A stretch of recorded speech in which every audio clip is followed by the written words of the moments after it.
Hi friends, welcome back to the channel Shweta का संसार। आपका हार्दिक अभिनंदन करती हूँ इस चैनल में।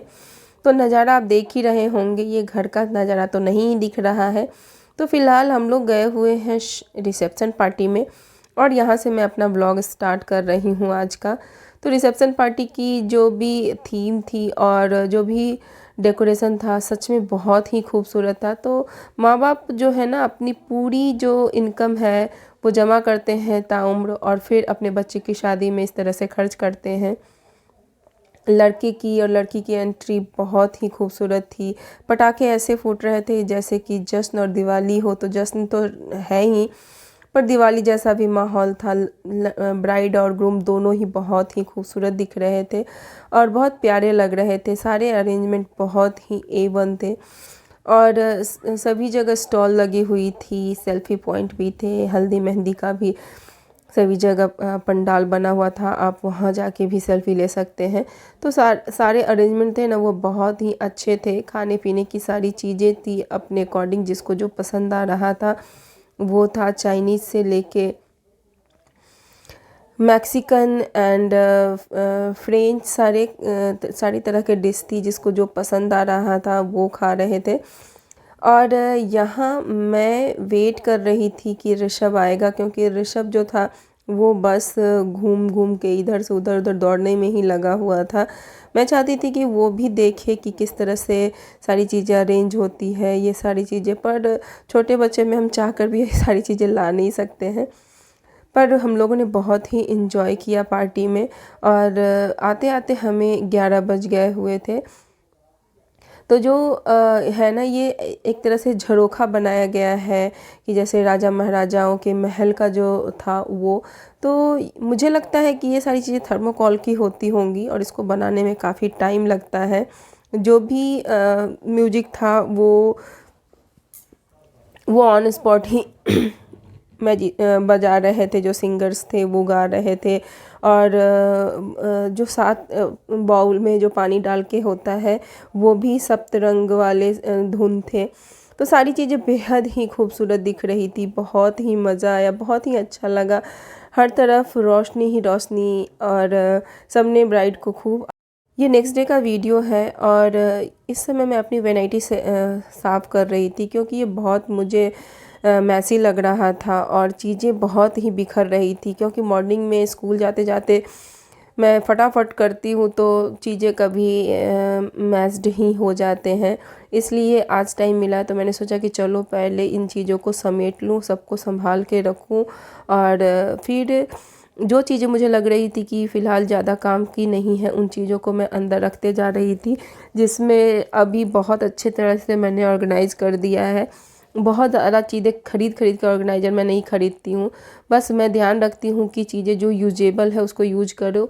मैं ये ड्रायर पॉली बैग में रखा है, ताकि वो गंदा ना हो, दाग धब्बे ना पड़े। और दूसरे ही में मैंने अपने बन रखे हुए हैं, ताकि उसमें भी गंदा नहीं आए। तो आप इस तरह से भी चीज़ें रख सकते हैं। और उसके बाद अब सभी चीज़ें बहुत अच्छी तरीके से ऑर्गेनाइज़ हो गई हुई है। तो जब भी चीज़ें ऑर्गेनाइज हो तो चीज़ें बहुत जल्दी मिल जाती हैं। और ये मैंने सारे ब्रश यूज किए हैं, तो इसको मैं वॉश कर दूँगी। तो आपको पता भी चलता रहता है टाइम टू टाइम, अगर इन चीज़ों की क्लीनिंग होती रहती है। और ये जो मैंने मोतियों की माला रखी है, उसको मैं पाउच में डाल के रख दूँगी, ताकि वो गंदे ना हो और घिसे नहीं। फ़िलहाल ये काम करने के बाद अब मैं ब्रेकफ़ास्ट बना रही हूँ। तो ऋषभ के हिसाब से आज उसकी ब्रेकफ़ास्ट बन रही है, तो मैंने सोचा कि चलो आज फ्रैंकी बनाती हूँ। तो फ्रैंकी के लिए मैंने मैदा लिया है, थोड़ा सा मैं इसमें आटा भी ऐड करती हूँ। ऑयल और थोड़ा सा नमक डाल के मैं आटा को गूँथ लूँगी। उसके बाद दूसरी तरफ स्टफिंग तैयार करेंगे। स्टफिंग में आप अपने पसंद की कोई भी, थोड़ा देर में आटा को सेट होने के लिए रख दूँगी, और इधर स्टफिंग तैयार करूँगी। स्टफिंग के लिए आप कोई भी वेजिटेबल ले सकते हैं। मैंने गाजर लिया है, और पत्ता गोभी और अनियन लिया है। इसमें मैंने मेयोनीज़ डालूँगी, और ये बना हुआ सेजवान चटनी जो मैंने घर पे ही बनाई है, और ये तंदूरी मेयोनीज़ है। इसके बाद चिली सॉस डालूँगी, टोमेटो सॉस डालूँगी, सबको मिक्स कर दूँगी, और ये रेडी हो गया है हमारा स्टफिंग। बस अब अच्छी तरीके से इसको मिक्स कर देना है। मैं इसमें इसलिए सोया चटनी ऐड करनी कि थोड़ा सा स्पाइसी रहे और फिर वो टेस्ट में भी अच्छा लगता है। अगर आपके घर में किसी को पसंद ना हो तो आप इसको स्किप कर सकती हैं। फ़िलहाल सारी चीज़ें मैंने एक जगह पे मिक्स कर दी है और अब स्टफिंग हमारी रेडी हो गई हुई है। अनियन हमेशा स्लाइस में काट के डालें ताकि वो अच्छा दिखता है। तो बस अब सारी चीज़ें मैंने डाल के और ये मिक्स कर लिया है। पराठा एक तरह से मैं बना के रख लूँगी और फिर रोल करके हमारा रोल भी तैयार हो जाएगा। मैंने इस तरह से छोटे छोटे होल कर दिए हैं ताकि ये फूले नहीं। थोड़ा सा ऑयल डाल के और मैं सभी चपातियों को एक जगह सेक के रख लूँगी और फिर रोल करके और ये तैयार हो जाता है। आप सिर्फ आटा की रोटी में भी बना सकते हैं पर ये वाइट नहीं होगा। इधर जो मैं डीकैथलॉन से लेके आई थी ऋषभ के कपड़े और श्रेया के और अपने सॉक्स, वो है। डीकैथलॉन की चीज़ें मुझे अच्छी लगती है, इस वजह से हम लोग वहीं से परचेज करते हैं। थोड़ी कॉस्टली होती है बट क्वालिटी अच्छी होती है, तो क्वालिटी ही मैं वहाँ का ही प्रेफर करूँगी। उसके बाद अब हम लोग चलेंगे। ऋषभ को छोड़ने गई थी मैं उसके स्कूल, क्योंकि उसकी प्रैक्टिस चल रही थी, तो वहाँ वो प्रैक्टिस कर रहा है। और बच्चों को सुबह सुबह प्रैक्टिस के लिए अगर जाना होता है तो खान पान का भी ध्यान रखना पड़ता है। तो मैंने आंवले की भी का जो च्यवनप्राश बनाया है वो मैंने उसको खिलाया। घर आके अब पूजा पाठ का टाइम हो गया हुआ है, तो फ़िलहाल मैं सभी भगवान को नहलाऊंगी कि जिस दिन संडे छुट्टी होती तो यहाँ पे सभी भगवान को मैं एक एक करके नहलाती जाऊंगी, स्थापित करती जाऊंगी और फिर पूजा हमारा हो जाएगा। इसमें थोड़ा टाइम लग जाता है, मैं वीकली करती हूँ, थोड़ी मेहनत है पर क्या कर सकते हैं। आपने जो नियम बनाया है आपको उनको फॉलो करना चाहिए।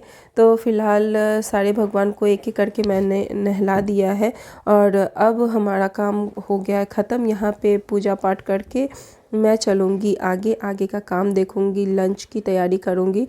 लंच के बाद मेरी साड़ियाँ हैं जो एक दो, उसमें मैं फॉल लगाऊंगी, क्योंकि मुझे खुद से फॉल लगाना बहुत ही अच्छा लगता है और हाथ से फॉल लगाना मुझे बहुत पसंद है।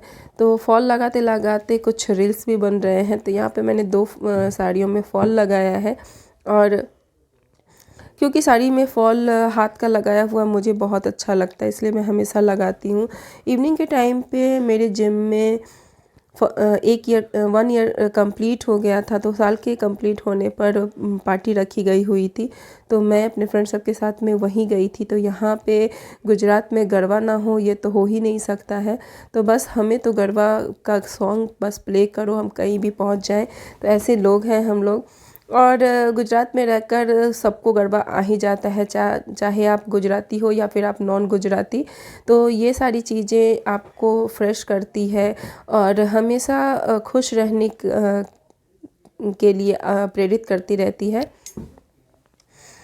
फ़िलहाल अब केक कटिंग होगी और केक मोस्टली जितने भी मेंबर हैं ना वो सब आए हुए थे। लगभग 250 से 300 मेंबर हैं जो जिम आते हैं, और जो ओनर थे वो पूरी फैमिली के साथ आए हुए थे। इतना बड़ा केक मंगाया गया हुआ था, बहुत ही अच्छी तरीके से ऑर्गेनाइज की गई थी चीज़ें और पार्टी।